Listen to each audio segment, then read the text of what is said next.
How's it going, everybody? It's Royalty Crypto here, and welcome back to my channel. So today I wanted to talk about why I believe Bitcoin and crypto are showing a bit of weakness today. I also wanted to take a look at a couple of different catalysts that I believe will dictate the direction of which Bitcoin and crypto trades in for the next couple of weeks. So with all of that being said, let's take a look at these prices. As you can see, Bitcoin is currently trading at 88,500, and it is down about 1.5% in the past 24 hours. Yesterday around this time, we were just above 90,000, which was a much better spot for Bitcoin without a doubt. And it is unfortunate to see that our uptrend is starting to break with Bitcoin. Also, as you can see, Ethereum is trading at 3,084. So it is actually holding up much better than Bitcoin, which is interesting to see and could potentially be a bullish sign for altcoins. And also Solana is trading at exactly $130, and it is also down about 1.6% in the past 24 hours. So why do I believe there is more weakness entering the market? I think that it has everything to do with the fact that the Bank of Japan is very likely, as you can see, 98.2% chance, will be cutting their rates next week on Thursday. This is, of course, a very negative thing for the markets, or at least it is portrayed as a very negative thing for the markets, as there's been a trade called the Japanese carry trade taking place for about the last couple of decades. The reason for that is because the Bank of Japan was essentially giving out free money with no interest for the past couple of decades, and now, unfortunately, because their inflation has been so bad, they are being forced into hiking rates for the first time in a very long time. So people are worried that the Japanese carry trade could potentially collapse,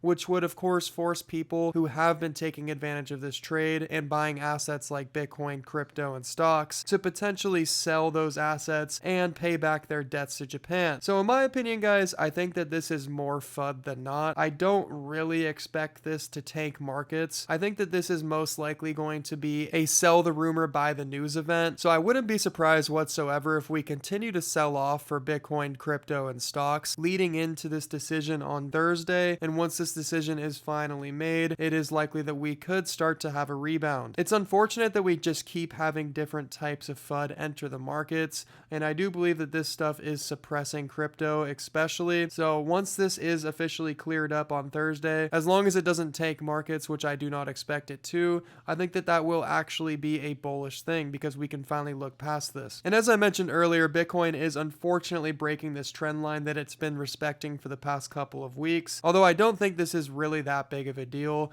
And it is Sunday, guys, and everybody always says never trust Sunday pumps, but in my opinion, you can never really trust Sunday dumps as well. We'll just have to see what ends up happening when the stock market pre-market opens up later today. But regardless, guys, worst case scenario, as long as we can hold above 84,000 and solidify yet another higher low, I think that Bitcoin is still in a relatively decent position to hopefully retest these resistance lines up at 93,000 to 96,000. And I wouldn't be surprised if by the end of the year, we actually are pushing back up towards the $100,000 range for Bitcoin. So we'll just have to see what ends up happening with that. All right, guys, in other news, we do have a lot of key data releases coming this week. Some of the important ones include the November jobs report, which is coming out Tuesday, the November CPI inflation data, which I believe is the most significant one, coming out Thursday. We also have the October PCE inflation coming out Friday. And last but not least, we have a total of 5 Fed speaker events. And as we all know, these Fed speakers actually have a lot of sway on the market, especially if they are overly dovish or hawkish in these speeches. So these are all things to keep an eye on. And honestly, guys, and as bad as this sounds, we should be rooting for the November jobs report to be very negative and inflation to be cooler than expected. The reason for that, guys, is it gives us a much higher likelihood that we could potentially continue to cut rates in the January FOMC meeting. At the moment, we only have a 25% chance of seeing another 25 basis point rate cut, but if the jobs numbers come out to be way worse than expected and inflation seems better than expected, it is very possible that this could increase and that we could start to price in potentially another rate cut, although at the moment it is unlikely. So yeah, guys, we'll just have to see what ends up happening with all of this, but don't be surprised if we continue to sell off up until this Bank of Japan rate hike decision, and then potentially buy the news on Thursday. I would say if I had to predict, and of course I don't have a crystal ball by any means, I would say that that is the most likely scenario for this week. But alright, guys, that's going to do it for this video. Thank you very much for tuning in.